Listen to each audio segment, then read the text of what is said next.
যাওয়ার রাস্তাতে চ্যালেঞ্জ করে দিয়েছিল, মানে কয়েকটা লোক এসে মক্কা শরীফে 10 বছর থেকে বাড়ি ফেরত এসে বুকের করে হাত বাঁধতে লাগলো। তো ওরা কেউ বললে যে আচ্ছা এটা হাদিস থেকে প্রমাণ করতে পারবেন? বলে কতক্ষণ হাদিস নেবে, সব হাদিস থেকে প্রমাণ করে দেবে। আমরা মক্কাতে 10 বছর থাকার, তা আমাকে ডাকলো। আর এই মুফতি জোয়াইর সাহেব বলে একজন মুফতি সাহেব আছে, ওদের সঙ্গে করে নিলাম যে চলো তো ওখানে গেলাম। কিন্তু বুঝে আসলে খুব কঠিন, যদি পালিয়ে যায় তো বাড়ি ঘরকে থবে না।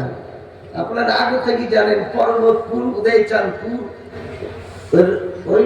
ওই একদম ওই স্টেশন থেকে আরম্ভ করে খাগড়াঘাট স্টেশন থেকে আরম্ভ করে কর্ণ সুবর্ণ কর্ণ বুঝিয়েছেন পর্যন্ত গোটাই বুঝেন কঠিন সিরিয়াস এরিয়া। ওকে বলে দিল, ও আসলো। আসার পর বললাম যে বুকের উপর হাত বাঁধাটা কোন হাদিসে আছে? ওটা বলতে পারবো না। তাহলে যে আপনি গায়ের হানাফিদেরকে আপনি চ্যালেঞ্জ করেছেন, লোক হয়েছে প্রায় 1 লাখ লোক হয়েছে, সব আদর পাদর সব 15-20 খান গ্রামের লোক। বলে বুকের উপর হাত বাঁধা তোমার ওই শায়েখ মক্কার ইমামদেরকে জিজ্ঞাসা করো না। তুমি এখনো তোমরা 10 বছর থেকেছো, তো মক্কার ইমাম আব্দুর রহমান বিন সুদাইস 10টা ইমাম আছে মক্কায়। বুকের উপর হাত বাঁধা বুখারীতে কোন জায়গাতে আছে? বুখারী, মুসলিম শরীফ, আবদুল শরীফ, তিরমিজি শরীফ, ইবনে মাজাহ, নাসাই শরীফ, সিয়াসি আছে কোন জায়গাতে আছে? তুমি তো দেখাতে পারবে না। আর আমি তোমাকে বলছি তুমি কিয়ামত পর্যন্ত দেখাতে পারবে না। আমি হানাফি মাযহাবের ব্যক্তি, আমি ইমাম আযম আবু হানিফা রাদিয়াল্লাহু আনহু কে জিজ্ঞাসা করে আপনার মাযহাবটা কিরকম? তিনি বলেছেন সাহাল হাদিস ফাওয়া মাযহাবি, সহিহ হাদিসটার উপর আছে হানাফি মাযহাব। হানাফি মাযহাব হচ্ছে সহিহ হাদিস শরীফের উপর। কোথায় হাত বাঁধতে হবে?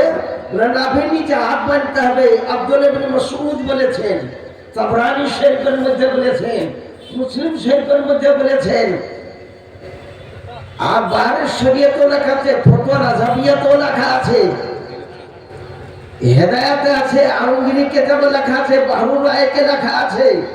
নাভির নিচে হাত বাঁধার 80 জন সাহাবে কেন হাদিস দিয়েছেন, যেমন আব্দুল্লাহ ইবনে মাসউদ রাদিয়াল্লাহু আনহু। আব্দুল্লাহ ইবনে মাসউদ তিনি মদিনার মসজিদ নববীতে এসে বলতেছেন, আলা উসাল্লি বিকুম বিসসালাতি রাসূলিল্লাহ সাল্লাল্লাহু আলাইহি সাল্লাম, তোমাদেরকে কি নবীর মত নামাজ পড়াবো না? সাহাবায়ে কেরাম বলছেন নবীর মত নামাজ পড়াও। ফাকাব্বারা বিইফতিতাহিস সালাত, প্রথমে আল্লাহু আকবার, কান পর্যন্ত হাত ঠাকিয়ে আল্লাহু আকবার বললেন। আর এরা হাত ঠাকায় কান্ধা পর্যন্ত। দেখবেন ওদের নামাজ কান পর্যন্ত হাত ধরে, কানে লো ওজনা শাহমাতাই হে রাখা আছে, কানে লো পর্যন্ত, কানে লয় হাত টাকা। ও ওয়াদা ইয়ামিনাহু আলা শিমালিহি, আর বাঁ হাতের উপর ডান হাত রাখলেন। আব্দুল্লাহ বিন মাসউদ সাহাবী রাসূল কোথায়? তাহাতা সুররা, নাভির নিচে, নাভির নিচে হাত বাঁধলেন।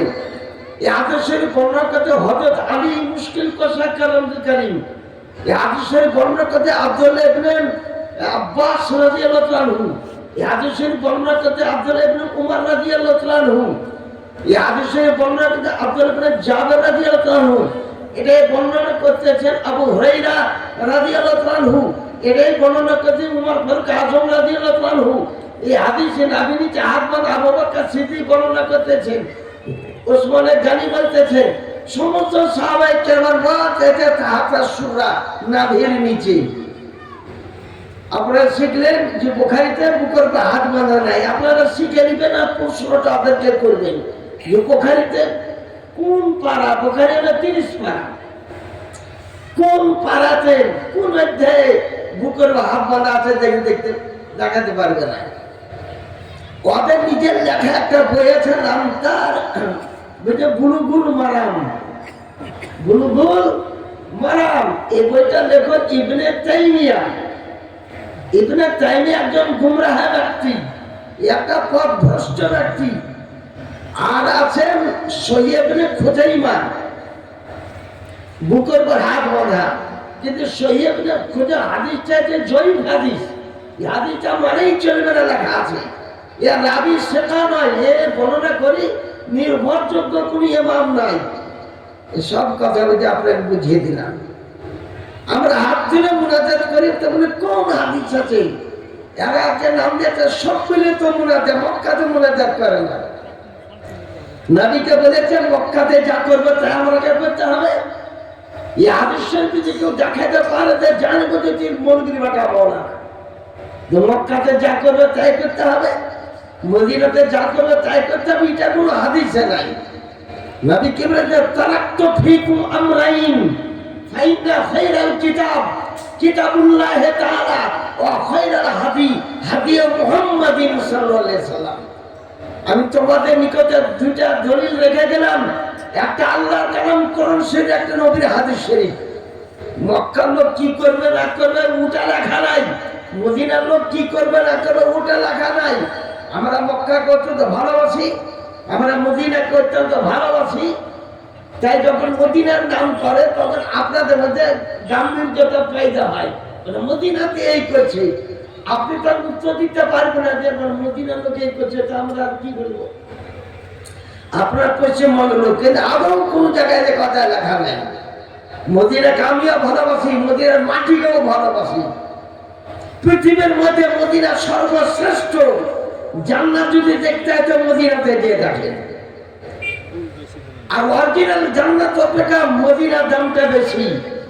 নবী নিজেই বলেছেন, মিশকাত শরীফের হাদিস, মা বাইনা বাইতি ওয়া মিম্বারি রাওযাতুন মিন রিয়াজিল জান্নাত। আমার বাড়ি আর মদিনার মসজিদ নববীর মিম্বার, এটা যে রিয়াজুল জান্নাত, এটা জান্নাতের বাগান। জান্নাতে কোনো মুর্দা থাকে না, জান্নাতে কোনো মুর্দা থাকে না, কোনো মরা মানুষই থাকবে না জান্নাতে। জান্নাতে মৃত্যুও নাই। তো রাসূলুল্লাহর বাড়িটা কোথায়? জান্নাতে। মা বাইনা বাইতি ওয়া মিম্বারি, আমার বাড়ি হচ্ছে রিয়াজুল জান্নাত।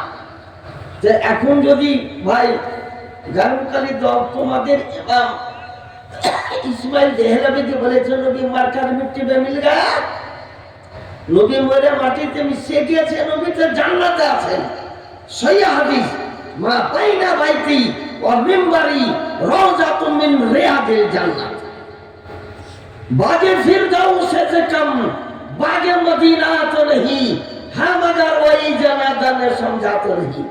জান্নাতুল ফেরদাউস জান্নাত বিক্রি হয়ে যাবে রাসূলুল্লাহর বাড়ির কাছে, এটা আপনি জেনে নেন। রাসূলুল্লাহ সাল্লাল্লাহু আলাইহি ওয়াসাল্লাম যে জায়গাতে শুয়ে আছেন, সেই জায়গা হচ্ছে হুয়া আফদালু মিনাল আরশে ওয়াল ফারশে ওয়াল লৌহে ওয়াল কালাম ওয়াল আফদালু মিনাস সামাওয়াতি ওয়াল আরদি। নবী রওজা শরীফকে বলেছে আরশ, ফারশ, লৌহ, কালাম, আসমান, জমিন, জমিনে যা কিছু আছে সবচেয়ে উত্তম এবং কেনাকু আফদালু মিনাল কাবা, এবং কাবা অপেক্ষা রাসূলুল্লাহর মাজার শরীফের দামটাই বেশি। এগুলো সব হাদিস শরীফ বুঝি না। তো মুনাজাত করা আর বলছেন যৌথ সম্মিলিত মুনাজাত কোন হাদিসে ধরে পাইনি। তুমি কেমন করে হাদিসে পাবা? 2 বছর পরে তো বলবে হয়ে যাও, 4 বছর পরে তো বলবে হয়ে যাও। আমাকে 18 বছর বলবে লাইনে পড়তে, 1960 সালে আরম্ভ করেছি, 1978 সালে আমি সমাপ্ত করেছি। আমি MM একটা মুমতাজুল মুহাদ্দিসিন আমার ডিগ্রি আছে। আমি তাকাসুস করে প্রত্যেক মাসে তাকাসুস করে 30 থেকে 40টা টাকা খাওয়া পানা সব ফ্রি, নাস্তা মাস্তা সব ফ্রি করে মুক্তি লাইন আমি পড়াই বুঝেন। আর 2 বছর 3 বছর বলবি একলা বলছে মাওলানা। তো মুনাজাত করা কোন কিতাব আছে? ও কিতাবটার দাম হচ্ছে বুঝলেন 20,000 টাকা দাম। তা কিনবে কি করে? ভেতরে চাহার বাটা তো মুলবে হয়েছে, এখানে 2-3 বছর পড়ার পর চলে আসতেছে। আর মুস্তাদরাক লিল হাকিম কিতাবে লেখা আছে, আর মুস্তাদরাক লিল হাকিম কিতাবে লেখা আছে। একটা হলো ফতোয়া মুফতি আজম হিন্দের তৃতীয় খণ্ডে লেখা আছে। দুইটা হলো কানজুল উম্মাল কিতাবে লেখা আছে। তিনটা হলো ফতোয়া রাজাবিয়াতে লেখা আছে। বাহার শরীফ এগুলাতে আছে। হাদিস শরীফটা কি যে নামাজ পড়ার পর ইমাম সাহেব দোয়া করবেন ওয়া ইউআমিনুল বাদ। ইমাম সাহেব দোয়া করবেন, মুক্তাদিগণ আমিন আমিন বলবেন। মুক্তাদিগণ আমিন আমিন বলবেন নামাজ পড়ার পর। আপনি যদি বলেন যে কোরআন শরীফ থেকেও প্রমাণ করতে পারি, নামাজ পড়ার পর দোয়া করা কোরআন শরীফেও আছে।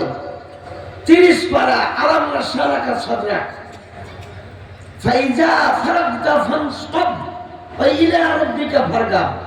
এটা আলাম নাশরা শেষ আয়াত কি না? আলাম নাশরাকা সাদরাক ওয়া ওয়াদানা আনকা বিজরাক আল্লাযী আনকাযা যহরাক ওয়া রাফা'না যিকরাক ফাইন্না মা'আল উসরি ইউসরা ইন্না মা'আল উসরি ইউসরা ফাইজা ফারাগতা ফানসব ওয়া ইলা রাব্বিকা ফারগাব। তুমি যখন নামাজ সমাপ্ত করবে দুয়ার জন্য মশগুল হয়ে যাও। তুমি যখন নামাজ সমাপ্ত করবে দোয়া করো, আল্লাহর দরবারে দোয়া করো। ওরা আল্লাহর দরবারে হাত তুলতে লজ্জা করে, বুঝলেন? আল্লাহর হাত তুলে তো নামাজ পড়ার পর হাত তুলে দোয়া করা যায়। এমনিও দোয়া করার জন্য হাত তুলে দোয়া করা যায়। বুখারী শরীফ 2য় খণ্ড 506 পৃষ্ঠা হাদিস শরীফের রাবি আনাস বিন মালিক রাদিয়াল্লাহু আনহু। আনাস বিন মালিক বলেন, একবার আমি বাড়িতে, ইনি নবীর বাড়িতে 10 বছর খিদমত করেছেন। নবীর বাড়িতে 10 বছর খিদমত করে আনাস বিন মালিক। আল্লাহ নবী কোনদিন তার ভুল পর্যন্ত ধরেননি। আনাস বিন মালিক পরবর্তীতে গোলামি করে সমস্ত বর্ণনাটা হাদিস শরীফে দিয়েছেন। ওনার বিয়ে শাদী করে 3-4টা সন্তান হয়েছিল। একদিন এমন অবস্থা যে আনাস বিন মালিকের বাড়িতে খাবার বলতে কিছু নাই। বাচ্চারা আনাস বিন মালিকের পার কাছে এবং তার বিবির পার কাছে এসে ক্ষুধার্ত। তাই আনাস বিন মালিক বলেন যে আমি ওখান থেকে উঠলাম, আল্লাহর উপর ভরসা করে রাসূলুল্লাহর দরবার গেলাম। হুজুর সাল্লাল্লাহু আলাইহি ওয়াসাল্লাম তিনি বাড়িতে ছিলেন। বলে ফাদউল্লাহ লানা, আপনি আমার জন্য একটু হাত তুলে দোয়া করেন। আর বলতে হাত তোলার কোন হাদিস নাই।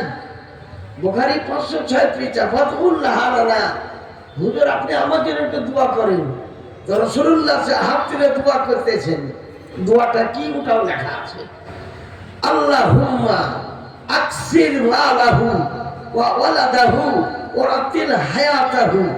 হে আল্লাহ, আনাস বিন মালিকের রুজিতে বরকত দাও, আর তার বয়সকে বৃদ্ধি করে দাও, আর তার সন্তান বৃদ্ধি করে দাও। এই তিনটা আল্লাহর হাতে। আর তিনটার জন্যই রাসূলুল্লাহ দোয়া করলেন। তা আনাস বিন মালিক বলতেছেন, হুজুর রুজির জন্য দোয়া করলেন। আমার নবী বলতেছেন, তোমার কোন খেজুরের বাগান আছে? বলি একটা মতো 10 কাঠা খেজুরের বাগান আছে। খেজুরের বাগানটা ঘুরলেন রাসূলুল্লাহ সাল্লাল্লাহু আলাইহি ওয়াসাল্লাম। রাসূলুল্লাহ সাল্লাল্লাহু আলাইহি ওয়াসাল্লাম, খেজুরের বাগান আল্লাহ বছরে একবার তোমার গাছে ফল ধরায়। আর আমি রাসূলুল্লাহ বলতেছি, আজ থেকে দুবার করে ফল দিবে। একটা আল্লাহর পক্ষ থেকে দিবে, একটা আমার পক্ষ থেকে দিবে। যে মিশকাত শরীফের সারা আশাতুল উম্মাতের মধ্যে লেখা আছে, নিয়মিত হার সাল দুবার, বছরে দুবার করে তুমি খেজুর। আনাস বিন মালিকের বাগানে আমি হজ করতে গিয়ে দেখেছি যে সারা বছর খেজুর ধরেই থাকে। ও দোয়া করে দিলেন। আপনি হুজুর দোয়া তো করলেন, কিন্তু আপনি আবার বাচ্চির জন্য দোয়া করে দিলেন। কটা সন্তান হবে? বলে যা, তোর সন্তান 50টা হবে। যা 50টা সন্তান আছে। এই দাঁতপুরে কোনে এমন বাড়ি যে 50 খান ঘর, আলাদা আলাদা ঘর, বাথরুম, পেশাবখানা, পায়খানা সবকিছুতে লাগবে। যেন 50 খান আসবে। মালিক হুজুর আমার তো বাড়ি ছোট, বলে 60টা হবে সন্তান। বললো হুজুর বাড়িতে আসবে না, বলে ৭০টা হবে যা। হুজুর আর কোনো কথা বলবই না, বলে ৮০টা হবে যা। আসসালামু আলাইকুম, বাড়ি চলে যান। কথায় কথায় 10 টাকা বাড়িয়ে দিছে, যা তো ৯০টা হবে যা। যা শুনে রে, আমি দোয়া করে তোর বাড়িতে ১০০-এর বেশি সন্তান হবে। কটা সন্তান হয়েছিল? ১২০টা সন্তান হয়েছিল। একটা মাত্র কন্যা সন্তান, আর সবকালে হয়েছিল ফ্যামিলিতে পুত্র সন্তান। ১১৯টা হয়েছে পুত্র সন্তান, একটা মাত্র কন্যা সন্তান। আর তুই দোয়া করা কোন কিতাবই ধরে পেলাম না। তুই কেমন করে বোখারি পড়লা? আমার মোহাম্মদ রহিমুদ্দিন আসবে ১০০-এর বেশি মুনাজাত আমার হয়ে গিয়েছে। তো মুনাজাত করা, হাত তুলে মুনাজাত করা জায়েজ লেখা আছে। তুমি যদি একটা কিতাব পড়তে চাও, এর দাম ২০,০০০ টাকা, ৩২ খণ্ডে সমাপ্ত ফতোয়া রাজাবিয়া, ৪র্থ খণ্ড কিতাবুল জানাইজে লেখা আছে যে জানাজা নামাজ পড়ার পর হাত তুলে দোয়া করা জায়েজ আছে, দফন করার পর হাত তুলে দোয়া করা জায়েজ আছে, নামাজ পড়ার পর হাত তুলে দোয়া করা জায়েজ আছে। তবে আর একটা জিনিস বলতে, ফতোয়া স্বামী 22 কেজি ওজন ফতোয়া স্বামী, এটা মিশরে রেখেছেন যে দফন করার পর কবরে আজান দাও, দফন করার পর কবরে আজান দাও। আমাদের এরিয়ার সুন্নি মাওলানা সবই জানে, কিন্তু প্রকাশ করতে গেলে সাধারণ ব্যক্তি প্রতিবাদ আরম্ভ করে দিবে। কবরে আজান দাও, নবী বলেছেন 10 জায়গাতে আজান দাও মুসলমান, 10 জায়গাতে আজান দাও। একটা হচ্ছে নামাজের আজান, 5 ওয়াক্ত নামাজে আজান দিতে হয়। যে পাড়াতে মসজিদ আছে, এক ওয়াক্ত আজান যদি ছুটে যায় তো গোটা পাড়া যত বেটা ছেলেতে সব পাপে পড়বে। নামাজ পড়া ফরজ আইন, নামাজটা মাপ নেই কাউকে। প্রত্যেক মুসলমান নামাজ পড়তে ও দুনিয়ার কাজ করতে পারে, মসজিদ খানে যেতে পারে না। আমাদের দেশে এরকম হয়েছিল একবার, আজান পড়েনি, গায়ের লোক যারা নামাজ পড়ে না তা 400-500 লাঠি লাঠা দিয়ে এমাম কাটবই না, মসজিদ তো পিটবই। এবার আজান কেন হলো না? এসে সব জমা হয়ে গেল, কি ব্যাপার আজান কেন হলো না? মানে আমাদের মাইকা আজান হয়, কেমন ভাবে খারাপ হয়ে গেছে। কি হয়েছিল? গোটা গায়ের লোক, বাড়ি আমার দিয়ার জানি বাড়িটা ভগবান গেলা বুঝি, বলে তোমরা নামাজ পড়বে? নামাজ পড়ি যে পড়ে না, মসজিদে আজান কেন হলো? মসজিদ আমাদের টাকা দেয়, আজান কেন হলো না? তা নামাজ পড়ে না কিন্তু আজানকে মানে, নামাজ পড়ে না কিন্তু নামাজকে মানে। এই কারণে কোন বেনামাজিকে কাফের বলা চলবে না, কোন বেনামাজিকে কাফের বলা চলবে না। ও গুনাহগার হতে পারে, পাপী হতে পারে, তাই বলে কাফের বলা চলবে না। কাফের 5টা লোকের উপর কুফরের ফতোয়া আছে: আশরাফুল থানভী, রশিদ আহমদ গাঙ্গুহি, কাসেম নানভী, খলিল আহমদ আম্বেঠি, মির্জা গোলাম মোহাম্মদ কাদিয়ানী। তাই ফতোয়া স্বামী 22 কেজি ওজন, 20,000 টাকা দাম। তাতে লিখতেছে 10 জায়গাতে মুসলমান আজান দাও, নামাজের আজান দাও মসজিদের। ওয়াইন্দা মুজদাহিমিল জাইশ, মুসলমান কাফের যুদ্ধ লেগে যায় তো মুসলমান আজান দাও, ঢোল বাড়ায় না, ঢোল বাজায় না। মুহরমে খুব ঢোল বাজাইছে, আর তালোয়ার লড়ে পড়ছে, তালোয়ার নিয়ে। তুমি একটা যে রাইফেলের সম্মুখে 100 খান তালোয়ার দাঁড়ালে তুমি টিকতে পারবে? কথা কোরআন সে লেখা নাই। কোরআন সে লেখা আল কাতল বিল কাতলে ওয়াল আবদ বিল আবদ, যে টাইমে যে অস্ত্র ব্যবহার করবে সেই অস্ত্র নিয়ে তোমাকে দাঁড়াইতে হবে। এটা কোরআন শিক্ষার তুমি বুঝলে। ঢোল বাজা হারাম, মুহরমে জারি গাওয়া নাজায়েজ আছে। মুহরমে ওই রকম ওই দরগা তলায় ঘোড়া, মাটির ঘোড়া দেওয়া হারাম আছে। মুহরমের দিনে ওই কাছের ছেড়ে দিচ্ছে আর মাথায় হাত বুলেছে, মনে হয় কত বড় পীর সাহেব আর তা মারা গেছে, এগুলা নাজায়েজ আছে। তাই বলতেছেন যদি গ্রামে কোন গরু কিংবা মহিষ মানুষকে তেড়ে মারে, তো আর কানে আজান শুনিয়ে দাও যে আজ থেকে আর কাউকে তাড়িস না। 3 জায়গা হলো। আর লিখতেছেন ঝড় বৃষ্টি তুফান যদি হয় তো তুমি আজান দাও। 4 জায়গা হলো। গ্রামে আগুন যদি লেগে যায়, গ্রামে আগুন লেগে যায় তো তুমি মাটির 3টে ঢালে পড়ো, ইয়া নারো কুনি বারদাউ ওয়া সালামান আলা ইব্রাহিম। এটা মুসলমানরা জানে, সাধারণ পাবলিক মুখস্থ নেই। ফোন দেওয়া যাতে আগুনের উপর মারো, আল্লাহ আস্তে আস্তে আগুনকে বসিয়ে দিবে। রাস্তাতে যদি এমন জায়গায় গেছো, চীনা রাস্তাও ভুলে গিয়েছো, চীনা রাস্তা 3-4 দিকের রাস্তা, কোন দিকে বাড়ি, দিনের বেলাতে ভুলে যাও, ওখানে আজান দাও, তাহলে তোমার লাইনটা ঠিক আসবে। জঙ্গলে যদি রাস্তা ভুলে যাও কোন দিকে, তো ওখানে আজান দাও। আর বলতেছি মির্গির অসুখ যদি কাউরি থাকে, মির্গির অসুখ, তো ওর কানে আজান দাও। একবার 10 বার 15 বার 20 বার প্রায় আজান দাও, মির্গি উপশম হবে। আর কোন জায়গাতে, আর বুঝলেন যে বেটা ছেলে যদি জন্মগ্রহণ করে তো 7 বার আজান দাও। ডান কানে 4 বার আজান আর বাম কানে 3 বার আকামাত। এখন কেমনকে আজান দিবে? সব তো হসপিটালে জন্ম, একটু কিছু হয়েছে না যে হসপিটালে দৌড়ছে। কই এই 50 বছর আগকার লোক যারা যত কালোপুর বুঝেছেন, দাদপুর, বিউচিতলা, যত লোক জন্মানো, কটা হসপিটালে গিয়েছিল। আর এখন হসপিটালে গিয়েছে, হসপিটালে আজান দিতে দিবে আপনাকে? কিন্তু আমাদের দলিলে রাখতেছে তুমি বেটা ছেলে জন্মগ্রহণ করলে 4 বার আজান দাও ডান কানে, বাম কানে 3 বার ইকামত দাও। বিটি ছেলে জন্মগ্রহণ করলে 5 বার আজান দাও, ডান কানে 3 বার আজান দাও, বাম কানে 2 বার ইকামত দাও।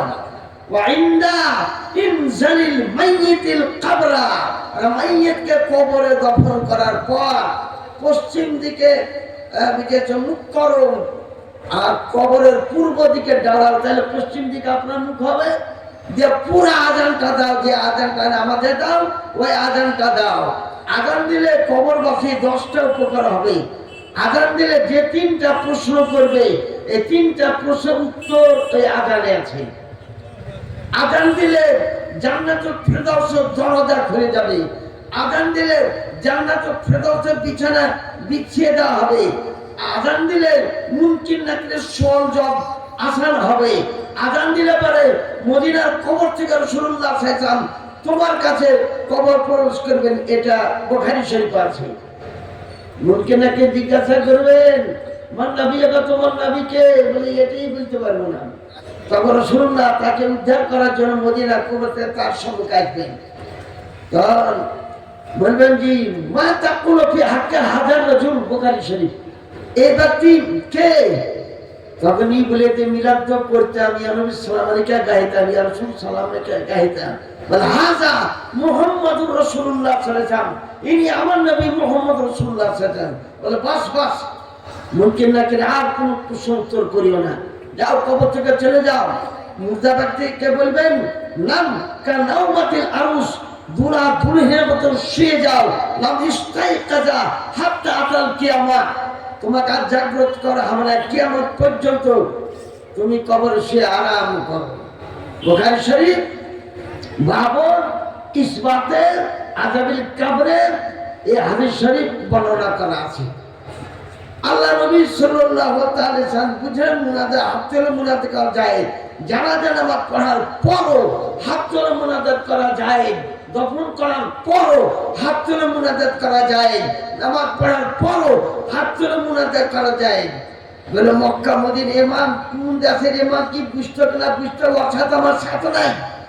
এরা তো ওয়াহাবীপন্থী, এরা মুহাম্মদ বিন আব্দুল ওয়াহাবের পন্থী। এদের জন্ম 1201 হিজরিতে।